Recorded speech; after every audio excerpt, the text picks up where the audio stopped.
Sur la radio de thorax, comment je vais définir ma dilatation? Alors là, autant, tout à l'heure, je vous disais que les diamètres, ça peut se discuter. Là, j'ai vraiment un outil complètement préhistorique, mais qui est quand même essentiel, parce que de temps en temps, vous avez un malade, il est essoufflé. Il est essoufflé, il vient en pneumologie, parce que, je ne sais pas, parce qu'on pense que c'est plutôt une affaire de pneumologie. Et puis vous regardez la radio de thorax, et je vois que c'est silhouette cardiaque-là. Donc là, ok, on s'est trompé d'étage, il faut changer tout de suite, parce que là, le cœur, il est énormément dilaté. Et comment fait-on la quantification sur cette simple radio de thorax? Eh bien, on regarde la distance entre le bord externe droit et le bord externe gauche, ça nous donne la distance A. On regarde la paroi entre de distance de paroi à paroi, et on fait ce qu'on appelle l'indice cardiothoracique. On fait le rapport de A sur B. Si c'est supérieur à 0,5, c'est que c'est dilaté. Alors ça, c'est dans les textbooks, c'est dans les petites questions. Mais vous regardez une radio de thorax, ce que je vais vous faire comprendre, c'est que vous regardez une radio de thorax, habituez-vous à l'œil de voir la taille de la silhouette cardiaque. Une petite silhouette cardiaque, c'est une sorte de carafe d'eau dans un thorax. Vous devez avoir un peu les proportions. Et après, vous n'aurez pas forcément besoin de voir cet indice-là. Mais si vous avez vraiment envie, au départ, quand vous débutez, prenez votre petite calculette, puis votre réglette, et puis vous allez faire cet indice cardiothoracique. Mais ce qu'il faut essayer de faire avec l'expertise, c'est de s'habituer à un rapport de la silhouette cardiaque par rapport à la silhouette thoracique. Et rapidement, vous n'allez pas passer à côté d'une dilatation qui saute. Autrefois, on prenait, alors maintenant je dis autrefois parce qu'on prenait les radios de thorax, on les mettait sous un hélicatoscope. Aujourd'hui, soit sur un ordinateur, ça doit vous sauter à la figure dès que vous voyez que vous avez une silhouette cardiaque qui est pareille, avec une énorme dilatation. Donc là, vous avez une voussure de l'arc inférieur gauche. Vous avez une dilatation de l'arc inférieur gauche parce que vous avez une dilatation du ventricule gauche. Ici, je vais regarder avec attention l'arc moyen gauche. L'arc moyen gauche, parce que si l'arc moyen gauche est dilaté et voussé, ça veut dire que l'artère pulmonaire peut être aussi dilatée. Et donc, quand vous avez une dysfonction gauche, ventriculaire gauche, à la longue, vous avez une hyperpression pulmonaire, et à la longue, vous allez avoir une hypertension artérielle pulmonaire, et donc une dilatation du tronc pulmonaire. Donc, ça peut être intéressant à faire le diagnostic. Mais c'est quand même de la sémiologie fine de grand-papa. C'est-à-dire que, bien entendu, on va rapidement passer à l'échographie chez cet individu pour avoir de la quantification de chacune des chambres ventriculaires. On va les regarder, chacune des chambres, et on va faire la dilatation. Toujours pour terminer sur la radiologie de thorax, eh bien, le ventricule gauche descend en pointe et va s'allonger sur le diaphragme, alors que le ventricule droit, comme je vous ai parlé d'un triangle tout à l'heure, en cas de dilatation, il va remonter comme un sabot. Les anciens parlaient de sabot, de forme en sabot, sur de la dilatation du ventricule droit. Vous voyez, ça remonte comme ça. Et associer volontiers une distension de l'arc moyen gauche. Hypertrophie ventriculaire gauche, donc je vous ai parlé des définitions. Donc une hypertrophie, c'est une augmentation de la masse.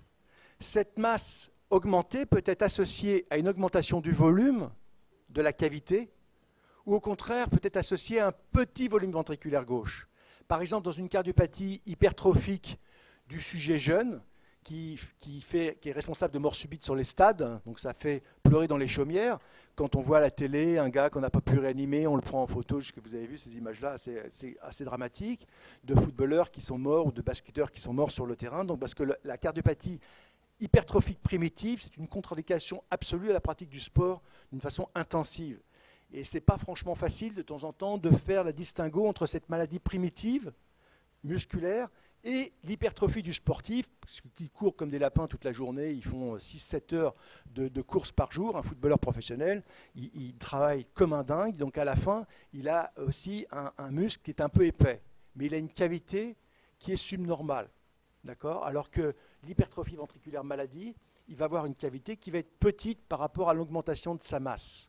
Donc ça va nous aider à faire le distinguo entre les deux, justement. Donc on parle d'hypertrophie concentrique quand la masse est augmentée sur un petit volume et d'hypertrophie excentrique quand la masse est augmentée dans le cadre d'une dilatation ou d'un remodelage. Le remodelage peut avoir lieu dans une cardiopathie ischémique, après un infarctus. Après un infarctus, vous avez une mort cellulaire dans un territoire donné. 3 ans, 4 ans, 10 ans après, le cœur va se dilater progressivement. Vous allez avoir un remodelage excentrique.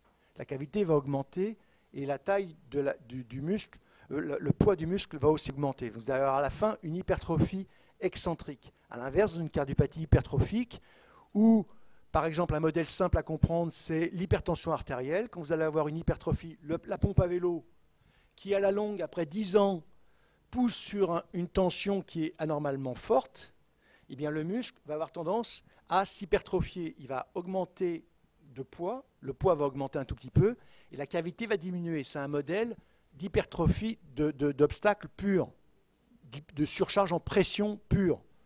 Donc comme la sténose valvulaire aortique. C'est deux modèles, donc c'est la pompe à vélo et l'obstacle en pression pure. Donc une hypertrophie qui va être concentrique chez ces malades-là. Le rétrécissement aortique, donc on voit l'accélération du sang. Le sang, au lieu de circuler à 1 mètre par seconde dans la valve, ça va circuler à 4 mètres par seconde. Donc on voit directement l'anomalie de la valve. On voit le retentissement fonctionnel sur l'accélération du sang. Donc on applique une formule de Bernoulli pour parler en gradient, ça vous verrez ça en cardiologie. Mais le concept est là, c'est-à-dire qu'on voit l'anomalie valvulaire et on voit l'hypertrophie, les conséquences de l'obstacle sur le muscle cardiaque. Et il ne faudra surtout pas attendre, pour le coup tout à l'heure, je vous ai dit qu'on patientait chez l'insuffisance mitrale, chez un sujet qui a une sténose valvulaire aortique, on ne patiente pas. Si on voit que le sujet a une sténose très serrée, qu'il a une hypertrophie ventriculaire gauche, et s'il est symptomatique, s'il a des douleurs dans la poitrine qui apparaissent, si au contraire il est essoufflé pour des efforts relativement modestes, eh bien on va lui proposer une chirurgie cardiaque de remplacement valvulaire aortique. C'est une maladie essentiellement du sujet âgé de plus de 60-80 ans. J'ai oublié de vous mentionner qu'une fois qu'on a le volume en télédiastole et en télésystole, on fait le rapport des deux. On fait volume télédiastolique moins le volume télésystolique. Donc c'est la différence, c'est le volume qui part dans l'aorte, c'est le volume d'éjection. Et ce volume d'éjection rapporté au volume télédiastolique fait, on estime donc la fraction d'éjection. Cette fraction d'éjection, la normale, c'est 65%. C'est un indice qui est très très basique et connu de tous. Il a certaines limites dont je ne vais pas vous parler aujourd'hui, mais retenez que le chirurgien dont je vous parlais tout à l'heure, brut de fonderie, il va dire à un interne qui présente, le malade, nanana, il a telle anomalie, on doit lui faire 3 pontages. On doit lui faire 3 pontages. Le chirurgien il dit quelle est sa fraction d'éjection. Si on lui répond 20%, il dit oulala, vous êtes sûr qu'il faut vraiment bien l'opérer? Parce que ça veut dire que le moulin est HS, ça veut dire que l'infarctus est important, qu'il est distendu. Pourquoi aller mettre des ponts sur un territoire qui est déjà mort, qui n'a peut-être pas forcément récupéré? Il va un peu le justifier, si vous voulez. Donc l'interne, il va devoir suivre derrière. S'il dit 60%, c'est bon, je le perds demain. D'accord? Donc c'est un simple indicateur qui parle à toute la communauté cardiologique et qui est essentiel. Donc on va simplement faire des classes de fonction ventriculaire basées sur cette fraction d'éjection. On va dire subnormale, ça va être supérieur à 60%. Quand elle est pathologique, on parle de pathologie quand c'est inférieur à 50%. Toujours pareil parce qu'il y a des déviations standards, de moyenne, etc. Un sujet qui est très lent, sportif, peut avoir une fraction d'éjection de repos à 50 ou 45%, puis on le met sur un vélo, sa fraction d'éjection augmente. D'accord? À l'effort, ça va augmenter, ça va être tout à fait normal. Donc on se méfie un petit peu de variation de la normale. Donc on parlera de fraction d'éjection altérée quand elle est inférieure à 50%. 30 à 50, c'est pathologique. Moins de 30%, proche de 20%, c'est catastrophique. Et enfin, je vais m'arrêter là parce que je n'ai pas d'image en dynamique. Donc, je m'arrête là. Voilà.